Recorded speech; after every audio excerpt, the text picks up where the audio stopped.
इस वीडियो में हम आपको बीएससी थर्ड ईयर का एक मोस्ट इम्पॉर्टेंट क्वेश्चन बताने वाले हैं क्रिस्टल फील्ड थ्योरी से।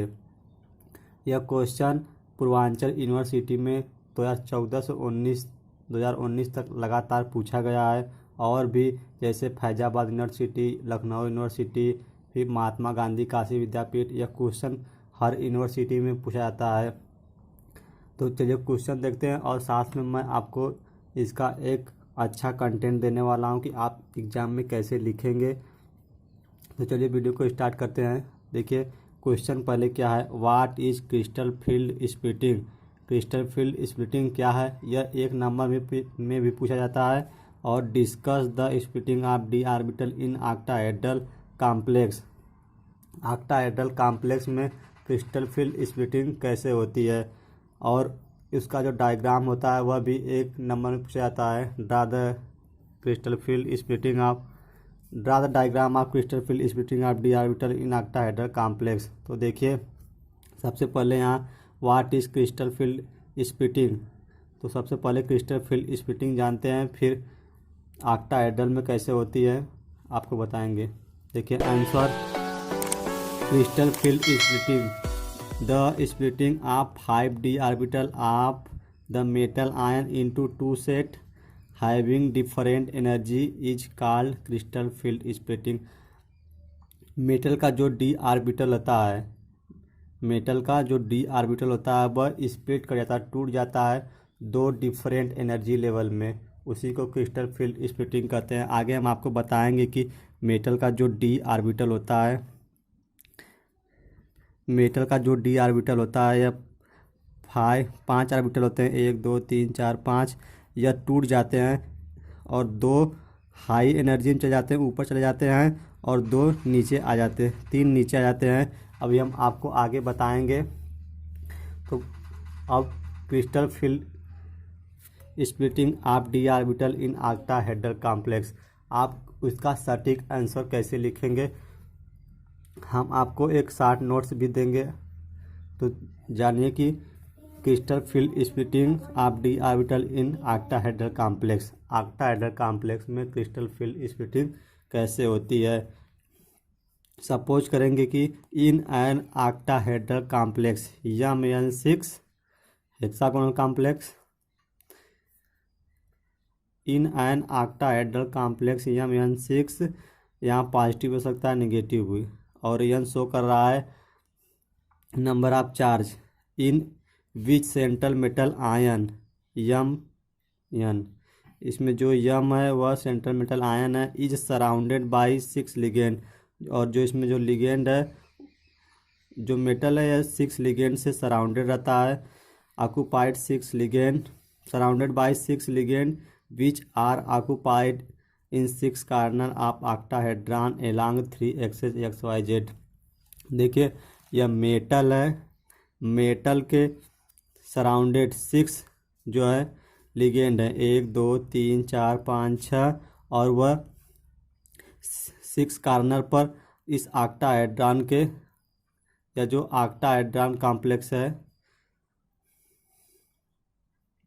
जो 6 लिगेंड है यह मेटल के सराउंडेड 6 कार्नर पर है एलॉन्ग द 3 एक्सिस। देखिए XYZ, 3 एलॉन्ग XYZ एक्सिस के एलॉन्ग है। अब देखिए when the ligand approach the central metal ion to form the complex, यह लिगेंड सेंट्रल मेटल आयन को जब अप्रोच कर लेता है तब कॉम्प्लेक्स का फॉर्मेशन होता है। The electrostatic,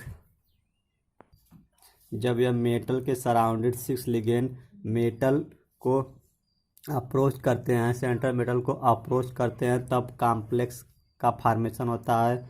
the electrostatic repulsion between the ligand and d orbital raise the energy of all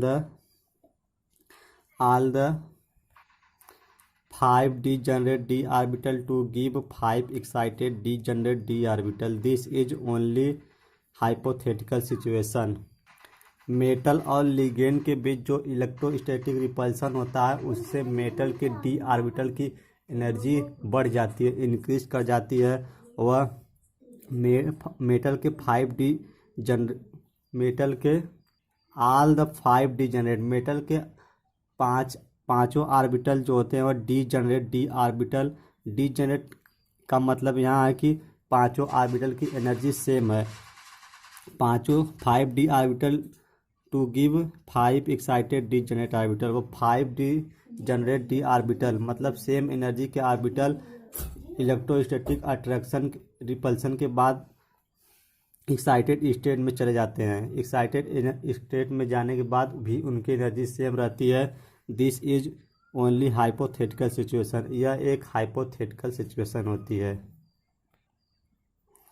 since the lobe of the 2 orbital that is dx2 y2 dz2 lie directly in the path of the approaching ligand, the electron in this orbital experiences greater force of repulsion than those 3 T2G orbital, that is dxy dzx dyz whose lobes are lie between the two axes। देखिए जो 5D metal के 5D orbital होते हैं, यह जो lobe होते हैं dxy dyz dzx, यह इसको हम T2G कहते हैं। देखिए यहाँ पर मेटल का यह 5D ऑर्बिटल है, यह जो dxy dyz dzx है इसको हम T2G का सेट कहते हैं या T2G ऑर्बिटल कहते हैं या T2G पूरे को T2G सेट कहते हैं या T2G ऑर्बिटल। और जो यह dx2 y2 dz2 होता है इसको हम EG सेट कहते हैं। यह जो EG सेट होता है T2G सेट होता है, यह इसको T2G सेट या नॉन एक्सियल कहते हैं क्योंकि जो यह इनके लोब होते हैं यह एक्सिस पे नहीं होते हैं, एक्सिस के बीच में होते हैं। देखिए यहाँ पर पहले देखिए EG orbital dx2 y2 directly lie in the path of the approaching ligand, the electron in this orbital experiences greater force of repulsion. देखिए पहले इसको समझिए, जो dx2 y2 और dz2 EG सेट या इसको एक्सियल सेट भी कहते हैं क्योंकि जो इसके लोब बनते हैं वह एक्सिस पे बनते हैं। एक्सिस पे बनते हैं जो अप्रोचिंग लिगेंड रहता है वह भी हमने आपको पहले दिखाया था कि वह approaching ligand x y z axis पे होते हैं तो उनके इलेक्ट्रॉन और इस लोब में जो इलेक्ट्रॉन रहते हैं उनमें ज़्यादा ग्रेटर इनके इस लोब में जो इलेक्ट्रॉन आते हैं और जो लिगेंड जो एक्सिस पर लिगेंड रहता है उसके इलेक्ट्रॉन ग्रेटर एक्सपीरियंस करते हैं repulsion, greater force of repulsion के होता है, इसलिए इनकी एनर्जी रेस्ट कर जाती है। अभी हम आपको इसका जो डायग्राम दिखाएंगे। और यहाँ पर भी जो हमने जेड एक्सिस पर भी लिगेंड था तो dz2 के आज जो लोब बनते हैं वह एक्सिस पे बनते हैं तो इसका भी ज़्यादा रिपल्सन होता है, फोर्स ऑफ रिपल्सन, इसलिए इनकी एनर्जी बढ़ जाती है। जितने ज़्यादा फोर्स ऑफ रिपल्सन होता है उतने ज़्यादा एनर्जी बढ़ जाती है। लेकिन जो then those in 3 T2G orbital that is dxy dzx dyz whose lobes are lie between the axes, जो यह T2G सेट होते हैं इनके एक्सेस जो होते हैं इनके जो लोब होते हैं वह एक्सिस के मध्य में पड़ते हैं, एक्सिस के बीच में पड़ते हैं। और लिगेंड्स ज़्यादा जो लिगेंड होते हैं वह एक्सिस पे होते हैं तो इस लोब और लिगेंड के लोब के इलेक्ट्रॉन और लिगेंड से इलेक्ट्रॉन से जो रिपल्सन होता है वह ज़्यादा नहीं हो पाता, इसलिए इसकी एनर्जी कम होती है। अभी हम आपको इसका डायग्राम दिखाएंगे।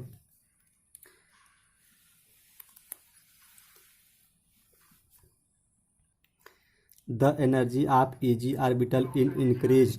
देखिए हमने बताया था कि EG ऑर्बिटल मतलब dx2 y2 dz2 जो होते हैं वह एक्सिस में पड़ते हैं, लिगेंड के डायरेक्टली पाथ में पड़ते हैं, इसलिए उनका ज़्यादा रिपल्सन होता है, फोर्स ऑफ रिपल्सन ज़्यादा होता है, इसलिए वे हाई एनर्जी में चले जाते हैं। While that the T2G orbital is T2G orbital की एनर्जी जो होती है वह डिक्रीज होती है, घट जाती है, क्योंकि उनका रिपल्सन ज़्यादा होता नहीं है, इसलिए वह उसकी एनर्जी कम हो जाती है। अभी डायग्राम में आपको शो करके दिखाएंगे। Thus, under the influence of approaching ligand, the 5D degenerate 5D approaching ligand, the 5D degenerate d orbital are split into two set। जब लिगेंड अप्रोच करता है सेंट्रल मेटल आयन को, तो जो 5D ऑर्बिटल होते हैं मेटल के, वह स्प्लिट कर जाते हैं, टूट जाते हैं दो भागों में। हमने बताया आपको T2G set which is triply, T का मतलब होता है triply degenerate and is lower energy. जो T2G होते हैं इसका मतलब ट्रिपली मतलब 3 ऑर्बिटल होते हैं, डीजनरेट का मतलब सेम एनर्जी होती है सबकी, और यह लोअर एनर्जी में होते हैं। And EG set which is doubly degenerate and is of higher energy. यह इनमें 2 ऑर्बिटल होता है, डीजनरेट का मतलब सेम एनर्जी होती है, और यह हाई एनर्जी में रहते हैं। ईजी T2G ट्रिपली मतलब 3 ऑर्बिटल होते हैं, ईजी का मतलब 2 ऑर्बिटल होते हैं। देखिए यह आपको 1 मार्क्स में पूछा जाता है। हमने आपको हालांकि पहले बता दिया था, इसको बीच में भी लिखना पड़ता है एग्जाम में आपको। 10 separation of 5D orbital of the metal ligand into 2 set having different energy is called crystal field splitting. Metal के ऑर्बिटल जो होते हैं 5D ऑर्बिटल, वह स्प्लिट हो जाते हैं 2 पार्ट T2G और EG में, उसी को हम कहते हैं क्रिस्टल फील्ड स्प्लिटिंग। देखिए यह डायग्राम में आपसे 1 नंबर में पूछा जाता है। यह मेटल के 5D जनरेट ऑर्बिटल हैं सेंट्रल मेटल आयन के। इनकी एनर्जी डी जनरेट का मतलब कि इनकी एनर्जी सेम है। जब मेटल को लिगेंड अप्रोच करता है, जब मेटल को लिगेंड अप्रोच करता है, तो इसकी एनर्जी मेटल के इलेक्ट्रॉन और जो मेटल के इलेक्ट्रॉन और लिगेंड के इलेक्ट्रॉन में जो इलेक्ट्रोस्टैटिक रिपल्सन होता है, उसके कारण मेटल के डी ऑर्बिटल की एनर्जी बढ़ जाती है। तो यह हाइपोथेटिकल सिचुएशन में चले जाते हैं।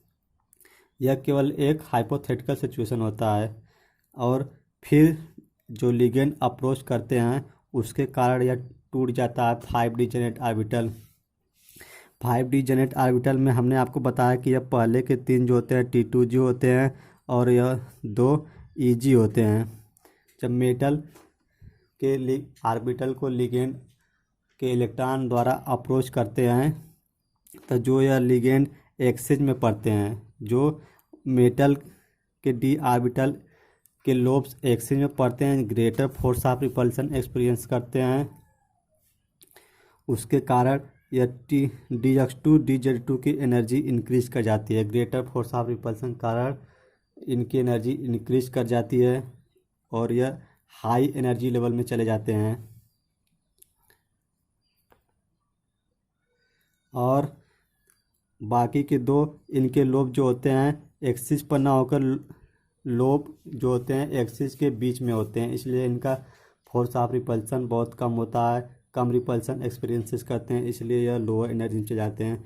और जो इसके सामने इन दोनों के बीच में जो होते हैं, इसको हम कहते हैं क्रिस्टल फील्ड स्प्लिटिंग, और क्रिस्टल फील्ड स्प्लिटिंग को डेल्टा से रिप्रेजेंट करते हैं। इन दोनों के बीच को क्रिस्टल फील्ड स्प्लिटिंग डेल्टा से रिप्रेजेंट करते हैं, यह तीनों को T2G, और जो इनके बीच के the energy gap between T2G and EG set is denoted by delta OR या डेल 10DQ।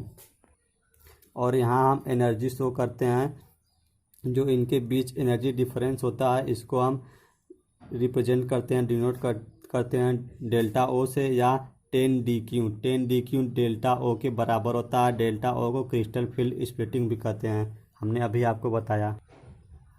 फिर the energy difference arises because of the difference in electrostatic field exerted by ligand on T2G and EG set of orbital of the central metal ion.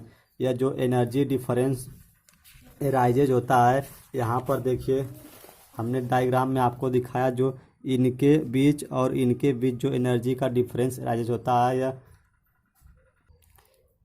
इनके इस crystal field splitting के बीच जो यह gap जो होता है, यह गैप डिसाइड करता है डिफरेंस इन इलेक्ट्रोस्टैटिक रिपल्सन, क्योंकि इनके जो ऑर्बिटल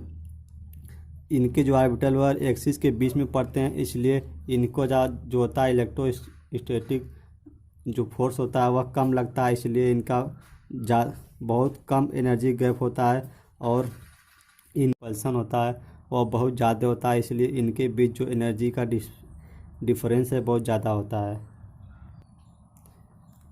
डेल्टा ओ या 10 DQ is called crystal field splitting energy.